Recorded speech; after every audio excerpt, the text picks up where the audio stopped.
1967년 척박하고 가난했던 임실의 작은 마을에 푸른 눈의 신부가 뿌린 씨앗은 어느 한 목사를 통해 마을 청년들에게 깊은 뿌리를 내렸습니다. 임실 역전교회 사택도 없는데 그런 데로 보내. 라고 와서 나는 이 후진 이것에서 어떻게 지낼까 했는데 청년들하고 이야기를 좀 해보니까 청년들이 생각이 좀 달라요. 옛날에 이거 한중 꼴차기잖아요. 버스 한 대가 겨우 지나가는 그런 자리인데 그래서 어디서 뭐 하냐 내가 물어봤어. 지신부한테 독서 교육을 받는데야. 내가 그래서 깜짝 놀랐어요. 그렇구나. 그래서 지신부님이 나한테 자꾸 쫓아오는 거야. 그 신용조합 하자고. 그런데 나는 못 온다고 했거든. 예, 못 온다고. 그러면서 요 임실역전 무담보로 담보했다가 밤에 기차 타고 서울 가버리면 어쩌냐. 그런 소리를 했어. 근데 그것이 내 마음에 걸리는 거예요. 외국 신부님이 우리 민족을 믿고 신용조합 하자 하는데 나는 내 민족을 못 믿고 밥차 타고 도망간다. 그 말한 것이 그렇게 마음에 걸리는 거예요. 그러다가 내가 결단을 내렸어요. 그래갖고 지신부님한테 가서 나 신용조합 하랍니다. 고리채를 끊어야 농촌이 살 수 있다는 믿음으로 시작된 신용협동조합 운동은 농촌의 경제적 자립을 돕는 가장 확실한 방법이었고 남을 돕는 일이 아닌 우리 자신을 돕는 일이었습니다. 그래서 우리 여기 임실에 오면은 교회에서 종만 치면은 어느 때고 훌륭한 선생님 왔구나. 그리고 뭐 말 안 해도 다 와요. 그래서 고단이니치 그 주니치 같은 분이 와서 한국에 오기만 하면은 원경선 선생님이 꼭 모시고 임실에 와. 그들의 가르침과 노력은 수년에 걸쳐 울려 퍼지며 공동체라는 씨앗이 되어 마을 사람들 사이에 자연스럽게 스며들었습니다. 그들은 언제나 함께였습니다. 1981년 손을 맞잡고 한 그루씩 옮겨 심은 느티나무 200여 그루는 마을의 상징으로 자리 잡았고 공동체의 싹을 틔우는데 큰 역할을 했습니다. 그 느티나무 가격이 그때 비쌌어요. 한참 붐이 일어날 때라. 묘목장을 알아야 묘목을 살 거 아닙니까? 근데 이제 개발위원장이 이공희 씨라는 분이 어떻게 하셨는가? 성순면에 계신 도남이시라는 그 농장이 있어요. 이게 거기 가가지고 주당 1,600원 들라는 것을 우리가 캐오는 목적으로 해가지고 1,000원씩 해서 150주를 산 거예요. 그걸 운반을 해야 할 거 아닙니까? 이제 주민들이 그때만 해도 뭐 차라는 건 트럭 한 대가 없었으니까 이제 경운기가 있었지요, 경운기. 그래서 경운기를 가지고 가서 주민들은 이제 자전거를 타고 가고 거기서 캐다가 그 이튿날 전부 심었지요. 저희들 또 지금 밑에 사람들은 잘 모르겠습니다만은 우리 또래까지만 해도 옛날부터 이게 이런 전설로만 얘기를 들었지 과연 이 나무가 마을의 수호신인지 어쩐지는 저희들도 모르겠습니다만은 그러나 저희들은 지금 믿고 있어요, 그렇게. 1983년 전라북도 복지농촌 시범마을로 선정되며 젖소 50마리가 들어왔고 임실군도 낙농업을 새로운 성장 동력으로 주목하는 중요한 계기가 되었습니다. 그때 복지농촌 시범마을 하면서 그 마을에 그 잔돈도 모으고 이렇게 계란도 모으고 이런 식으로 해서 그때 그 임실 신협이 있었어요.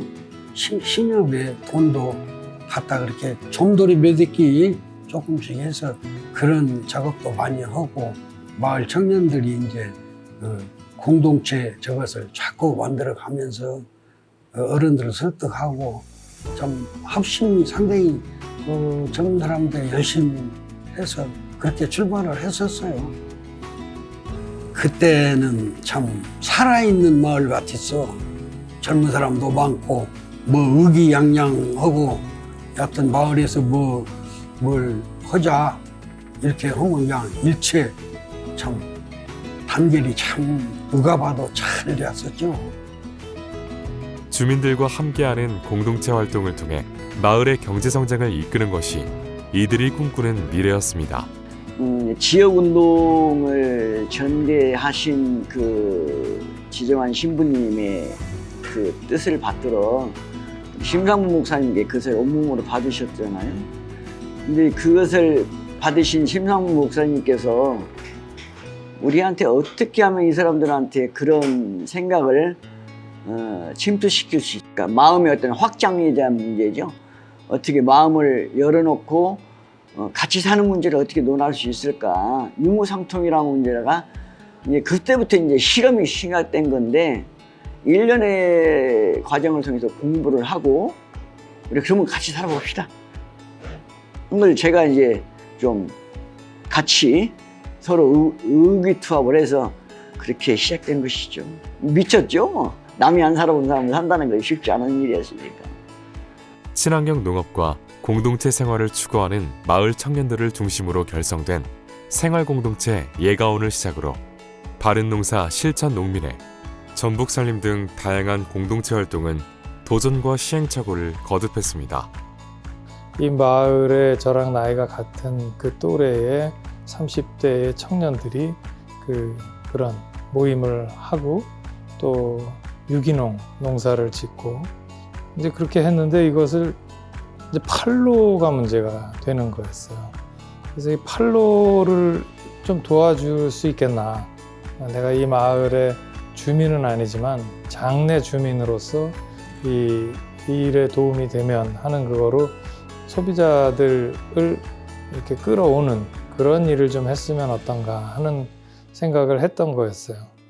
근데 이제 의사 노릇을 해 나가면서 그것을 한다는 거는 쉬운 일이 아니었고 또 한살림하고 달리 탄탄한 조직도 기반이 없었고 또 너무 크게 전북 살림 이런 식으로 시작을 했는데 사실은 너무 컸던 것 같아요. 지금 보면 뭐 임실 살림 정도 뭐 그 정도 했었으면은 어땠을까 하는 생각이 들고 계속되는 실수에도 마을을 떠나지 않으며 정면 돌파를 선택하였고 함께 이겨내고 함께 일어서기 위해 노력했습니다. 그렇게 공동체라는 가치에 한 발짝 더 가까이 다가갔습니다.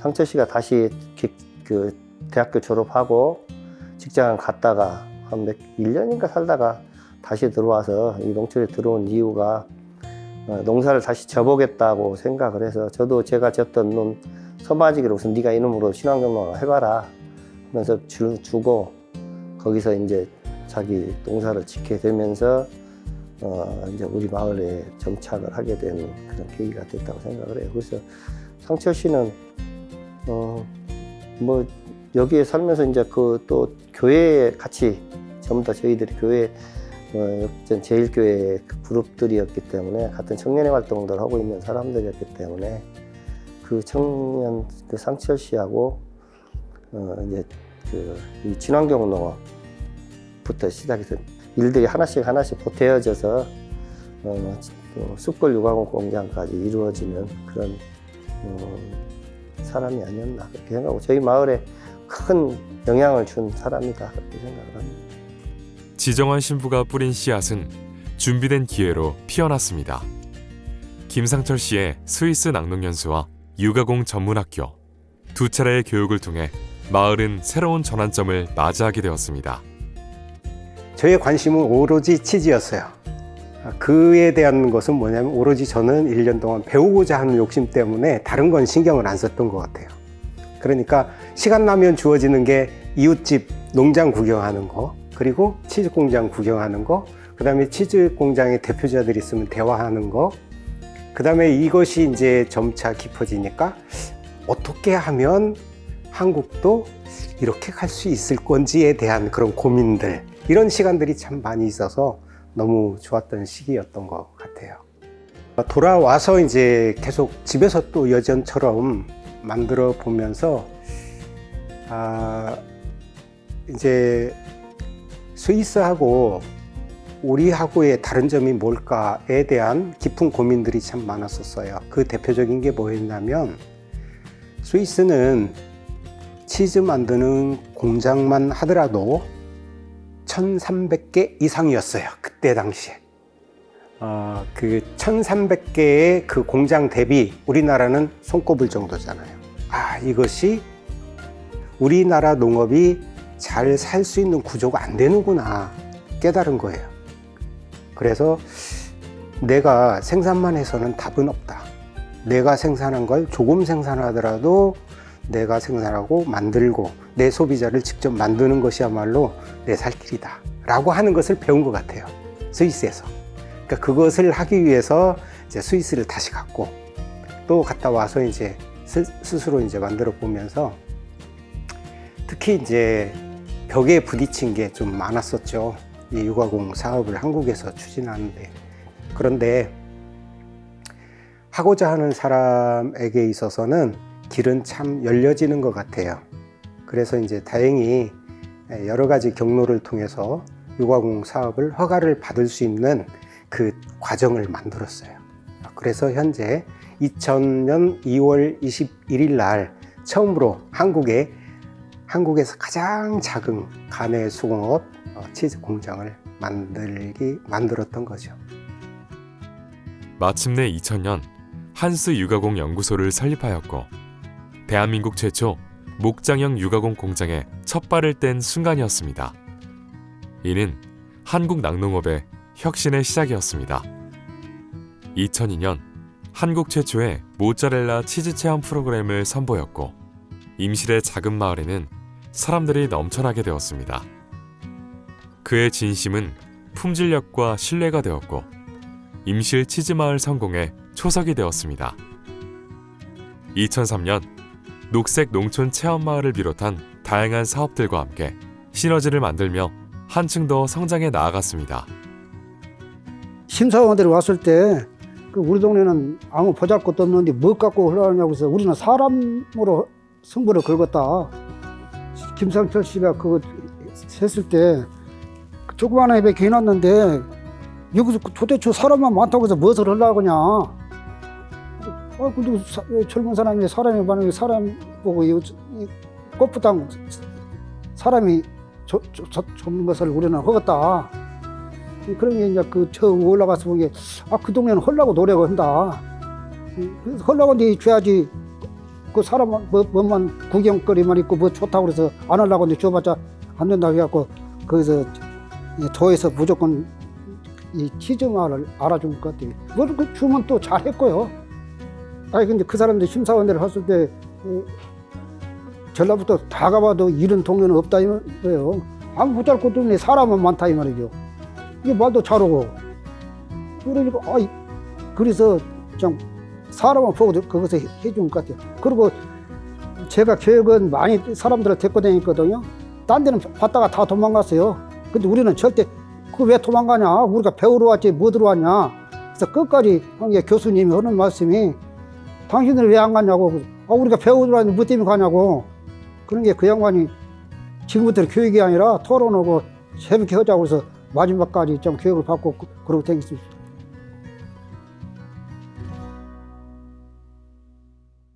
생활이 아름다워지면 사회는 나아진다는 일념과 마을의 활성화에 기여할 목적으로 김상철 씨는 치즈 체험 사업을 마을에 무상양도하였습니다. 그렇게 치즈 체험 프로그램은 마을의 공동사업이 되었습니다. 일단 제가 제안을 했어요. 왜냐하면 일단 상철 씨하고의 관계도 있고 특히 이제 숯불에서 그 홍보적 기능 이걸로 운영하는 걸 가만히 옆에서 지켜보니까 자기 제품을 다 좋다고 각자가 하잖아요. 근데 그게 오히려 홍보 효과가 떨어지는 것 같은 느낌도 들고 제가 이제 우리 상철 씨한테 제안을 했죠.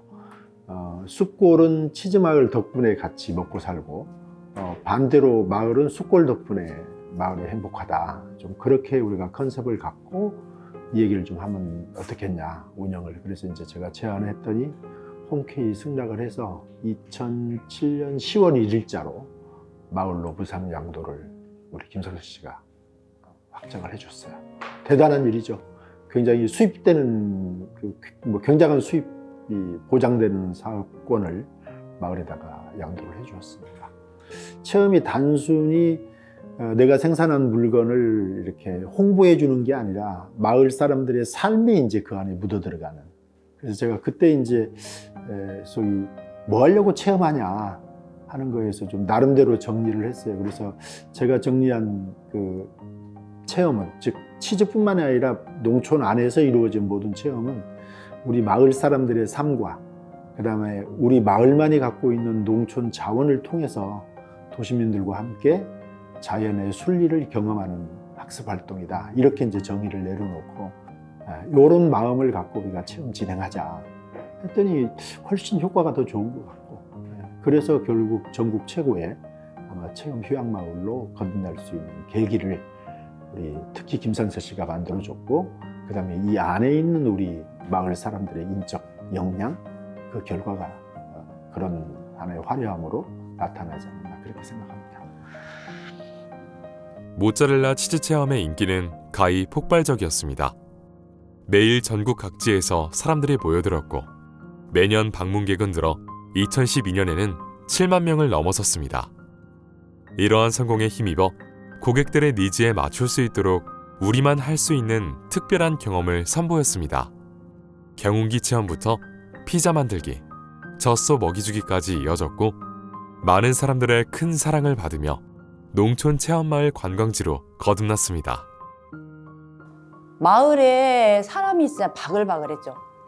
차도 그렇고요. 차도 이제 단체로 많이 오면 큰 버스가 한번 이동을 할 때 뭐 4대, 5대 한 팀이 오면, 근데 저희가 이제 체험을 하루에 3번 진행을 합니다. 3파트로 나눠가지고 진행을 하는데, 그렇게 되면 앞에 차가 뭐 3대, 4대 막 이렇게 와 있는데 뒤에 타임에 또 단체가 또 오면 이제 주차장에도 차가 많은데 거기 안에 내리는 사람들이 이제 이동은 하는데 또 타임이 또 교차가 되면서 타고 내리고 하는 시점에 사람 반 진짜 누가 어디로 가는 체험기구가 이제 혼선이 올 정도로 그렇게 사람이 이렇게 마을 안에 가득 차 있을 정도로 좀 어수선하면서 좀 바글바글했죠. 네. 모두 다 나와서 이게 마을에서 체험을 하고 있는 모든 사람들이 다 나와 있는데, 어르신분들은 담당했던 게 이제 경운기 타기 체험을 진행을 했으니까 마을에서 경운기 운행하실 수 있는 분들이 다 나와 있어야 되고, 그분들이 이제 진행을 해야 되니까, 그리고 이제 직원들은 관리해야 되니까 다 나와 있고, 그리고 마을에 사신 분들 중에 젊은 층 분들이 체험을 주로 담당을 하셨으니까 그분들은 이제 각 체험장에 분산이 되어 있고, 그래서 마을에서 활동을 거의 하신 분들이 다 밖에 나와가지고 다 움직인다라고 생각하면 되죠. 그래서 그분들이 이제 그 많은 인원을 다 감당하기 위해서 뭐 식사도 거르고 그 이제 마을에 와가지고 나갈 시간대까지 이제 관리를 해야 되니까 정신이 없었죠. 끝나고 나면 뭐 진짜 진이 빠져가지고 힘들다 입에서 맨날 그렇게 힘들어 힘들게 보냈다 그렇게 하루를 마무리했죠. 뭐. 그러나 2011년 말 임실 치즈 테마파크가 문을 열었고 사람들의 발길은 테마파크로 몰렸습니다. 자연스럽게 마을을 찾는 이는 점점 줄어들었습니다. 하지만 회복 탄력성이 높은 마을 사람들은 현실에 좌절하기보다는 마을의 방향을 재정립하고 한 단계 도약할 단계라고 생각했습니다.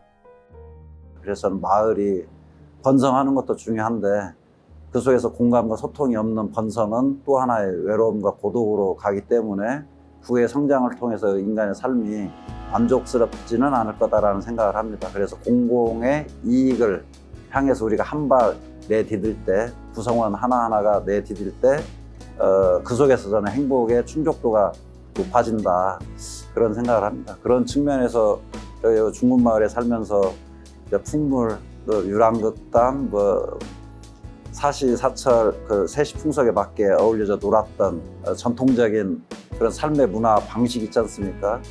그 속에서 저는 가장 행복했던 것 같아요. 그때 2009년, 10년, 11년 요 와중에 에너지 자립마을 살면서 하면서 느꼈던 부분들이 좋았고, 동네 어르신들도 그때 뭐 80대신 어르신도 그러더라고요.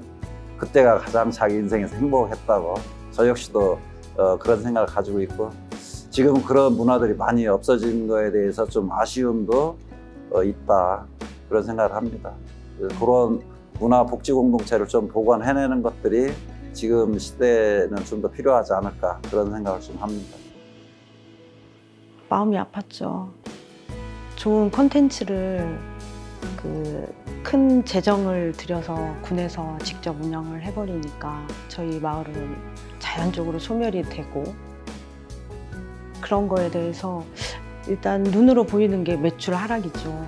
그러다 보니 운영이 힘들었었고, 운영이 힘드니까 저희는 뭔가를 돌파구를 계속 찾아야 되는 상황이었어요. 마을의 꿈인 그 지정한 공동체 학교 설립, 그 사업 안에 크게는 하드웨어 부분이 지정한 공동체 학교 설립을 위한 준비, 그 다음에 그 교육생들 체류하는 숙소 건축, 그 다음에 이제 푸드트럭 제작해서 숙성치즈 홍보 목적으로 이 크게는 3가지 사업을 했습니다. 누구 단 한 명이 아닌 우리 모두의 힘으로 이뤄온 임실치즈마을은 숱한 위기를 기회로 만들며 2014년 6차 산업화지구로 선정되었고 2차례의 대통령상을 수상하며 공동의 노력의 결실을 맺었습니다. 임실치즈마을은 농촌관광의 선구적인 아이콘이 되었고 전국적으로 체험마을들이 생겨나는 계기가 되었습니다. 임실치즈마을은 지금까지 퇴적된 것들을 담담히 바라봄으로써 새로운 가능성을 만들고 제도약을 위한 가치와 비전을 모색하고 있습니다. 저는 제 안에 작은 야망이 있어서 제가 이 세대를 물려받는 입장이 되었으면 좋겠다라는 생각이 들었던 게 치즈마을 활성화랑 관련된 이야기인데 좀 더 다양한 체험, 좀 더 오감을 만족시킬 수 있는 체험을 더 개발을 해서 치즈마을 성장이라고 해야 될까요? 거기에 좀 이바지하고 싶은 마음이 있어요. 우리 치즈마을은 어떤 정체성을 가지고 이 체험 사업을 계속 할 거냐. 근데 제가 생각했을 때 체험은 이미 전국에 퍼져 있고 우리가 그것만으로 어떻게 이 치즈마을을 부흥시킬 수는 없겠다. 근데 그러면은 치즈라고 하는 하나의 테마, 그리고 또 한 가지는 뭐였냐, 공동체라고 하는 사람들의 어떤 감성을 만족시켜주는 그런 요소가 있었다라는 거죠, 분명히. 그래서 뭐 깔끔하고 좋은 이미지 찾고 싶은 사람은 다른 데로 가겠죠. 그렇지만은 분명히 농촌다움, 농촌의 정서 이런 거를 느끼고 싶은 사람들은 치즈마을로 오게 되어 있다. 그래서 치즈마을의 장점은 처음 시작했을 때부터 그거라고 생각해요. 공동체를 어떻게 발현시킬 것인가, 어떻게 공동체적으로 우리가 살 것인가, 이거에 대한 고민이 있었기 때문에 치즈마을이 있었다고 생각을 하고, 그렇다면은 치즈마을의 강점이 공동체 정신을 더 강화시키는 방향으로 우리가 나아가야 되겠다. 그래서 이제 공동체 학교를 설립해보자라고 제안을 했던 거죠. 우리가 이제 열매를 맺었다고 하잖아요. 근데 그 열매는 2가지라고 생각해요. 경제적 열매, 그다음에 인문학적 열매. 그래서 경제적 열매는 돈 많이 벌었으니까 어떻게든 열매를 맺었다고 보고, 2번째 우리 사람의 열매를 맺어야 되는데 사람이 아직 여물지 못했다. 그러면은 사람이 열매가 되면, 열매는 다시 말하면 씨앗이에요. 여물어야 씨앗이 되는 거예요. 다음 세대로 넘어갈 수 있는 거죠. 멈출 수밖에 없거든요. 씨앗이 여물지 않으면. 그래서 사람을 여물게 만들고 싶다. 그런 희망이 있습니다. 이것은 꽃보다 아름다운 사람들의 열정과 끈기, 그리고 치열한 도전 정신에 대한 이야기입니다. 그리고 이 이야기는 너무 당연하기에 잊기 쉬운, 그때나 지금이나 변하지 않은 바로 공동체라는 씨앗 하나로부터 시작됐습니다.